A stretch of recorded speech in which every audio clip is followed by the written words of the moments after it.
Hi, I'm Jay De La Cruz, and this is my 2010 318i BMW.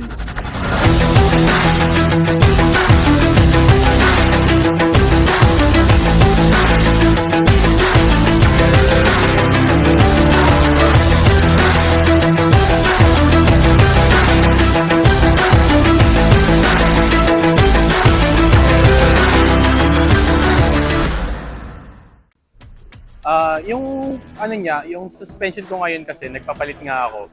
Yung dati, ang ang ride niya kasi malubak siya, tapos hindi siya patag, hindi siya pino. Ngayon kasi nung nagpakabit ako ng MTS, bali naging pino siya, tapos parang siyang matatag. Matatag siya talaga sa kalsada ngayon. Parang bumalik yung yung unang feel ko, yung unang bili ko ng kotse. Parang bumalik yung feeling na gano'n.